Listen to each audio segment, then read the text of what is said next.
जिस तरह आपको यहाँ तक तो पता लग गया है कि स्टूडियो में जो गैजेट्स होंगे, जिस तरह प्रॉम्प्टर होगा, माइक होगा, कैमरा होगा, आपने बिल्कुल कैमरे के सामने खड़े होना है और खड़े होके आपने मैक्सिमम अपना जो मिड शॉट होता है, जिस तरह मैंने आपको बताया मिड शॉट इसको कहते हैं कि आपके हेड से लेके where your legs meets your belly, यहाँ तक जो शॉट बनेगा इसको हम कहते हैं मिड शॉट। आप फुल स्क्रीन के लिए भी यही शॉट यूज करेंगे और अगर आपने कहीं विंडोज में लेके जाना है, अपने लेक्चर वाली विंडो में लगाना है या उसको हाफ स्क्रीन पे लेके जाना, तब भी आप यही शॉट यूज करेंगे।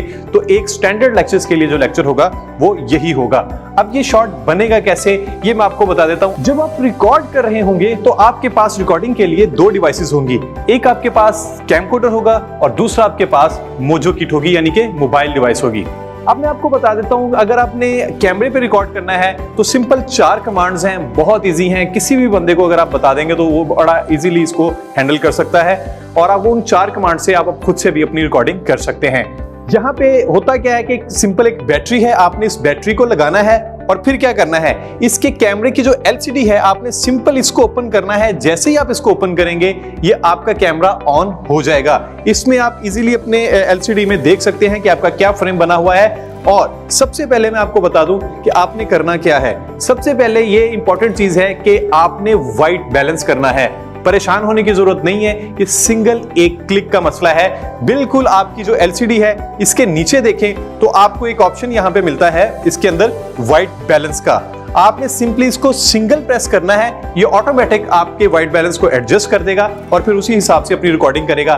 व्हाइट बैलेंस का मतलब होता है कि रेड रेड रहे, ब्लू ब्लू रहे, ग्रीन ग्रीन रहे, यानी कि कलर की डिफरेंशिएशन वो बिल्कुल एक्यूरेट हो। उसके बाद क्या करना है, दूसरी चीज आपके फ्रेम में होगी कि आपके फ्रेम में बहुत ज्यादा लाइट ना हो या बहुत ज्यादा डार्क ना हो। इस काम के लिए क्या करना है कि इसके बिल्कुल नीचे आपको एक आयरस का बटन मिलता है, आपने इसको सिंगल प्रेस करना है। जब आप इसको सिंगल प्रेस कर लेंगे तो इसके बिल्कुल आगे यहां पे देखें आपके पास एक स्क्रॉल है। आपने स्क्रॉल के जरिए लेफ्ट या राइट टर्न घुमा के इसको रोटेट करके आप रोशनी बढ़ा सकते हैं और कम भी कर सकते हैं। अगर आप देखें कि इस आपके सेट में रोशनी ज्यादा है तो आप यहां से कम कर लें और अगर कम है तो आप यहां से बढ़ा भी सकते हैं। लेकिन खास तौर पे आपने आइरिस एडजस्ट करते हुए ख्याल रखना है कि बहुत ज्यादा लाइट बढ़ाने की सूरत में आपकी जो वीडियोस हैं वो बहुत ज्यादा चौकी हो जाएंगी, बहुत ज्यादा वाइटिश हो जाएंगी और वो बिल्कुल इसकी जो क्लैरिटी है वो खराब हो जाएगी। दूसरा, अगर आप बहुत ज्यादा कम कर देंगे तो बहुत ज्यादा ग्रेनी हो जाएगी, नॉइजी वीडियो हो जाएगी जिसकी क्वालिटी बहुत खराब होती है। तो आपने बिल्कुल वो रखना है कि बहुत ज्यादा वाइटिश भी ना हो और बहुत ज्यादा ग्रेनी भी ना हो।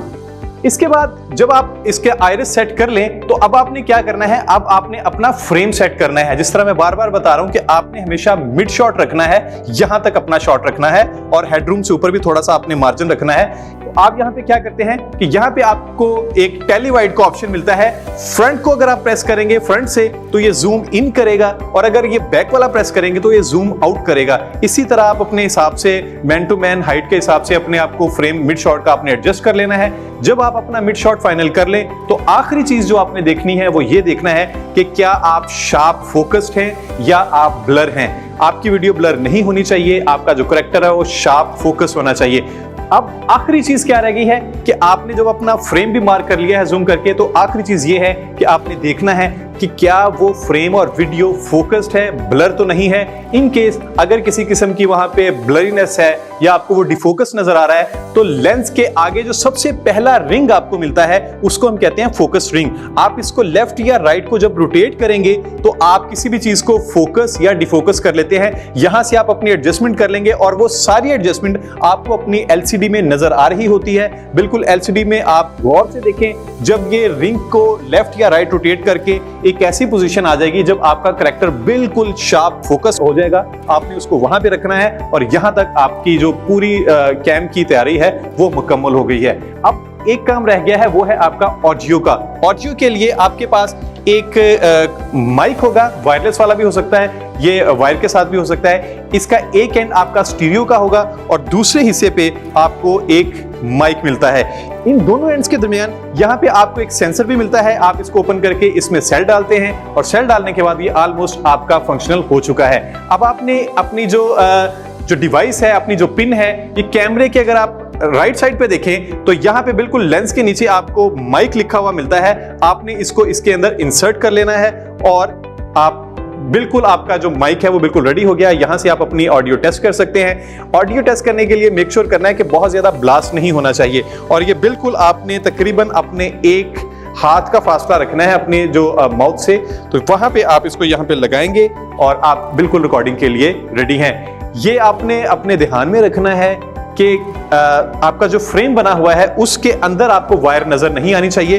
तो इसको वायर लगाने के लिए भी आप पीछे से, बैक से, अपने कोट से यहां पे लेके आएंगे, या शर्ट के अंदर से आप यहां से लगाएंगे और फिर यहां पे आप आके अपने माइक को एडजस्ट करेंगे। इस तरह आपके फ्रेम के अंदर आपकी वायर जो नजर वो नहीं आएगी। जो आपकी ऑडियो रिकॉर्डिंग है वो बड़े आराम से हो रही होगी। आप आखिरी क्या करना है कि इसके बिल्कुल पीछे यहां पे आप देख रहे होंगे आपको एक रिकॉर्डिंग का एक बटन मिलता है जहां पे स्टार्ट और स्टॉप का है। इसी को प्रेस करेंगे तो आपकी रिकॉर्डिंग स्टार्ट हो जाएगी। जैसे ही रिकॉर्डिंग स्टार्ट होगी तो आपको आपके व्यू फाइंडर पे रिकॉर्डिंग का आइकॉन नजर आ रहा होगा। वो मेक श्योर करना है कि वो रिकॉर्डिंग ऑन है, और नीचे आपको ऑडियो के सिग्नल्स भी मिल रहे होंगे कि यहां पे ऑडियो प्रॉपर लगी हुई है। इसी तरह जब आप अपनी रिकॉर्डिंग मुकम्मल कर लेनी है तो क्या करना है कि आपने इसी रिकॉर्डिंग वाले बटन को दोबारा प्रेस कर देना है, तो आपकी रिकॉर्डिंग स्टॉप हो जाएगी और आपकी जो फाइल है वो बिल्कुल सेव हो चुकी है।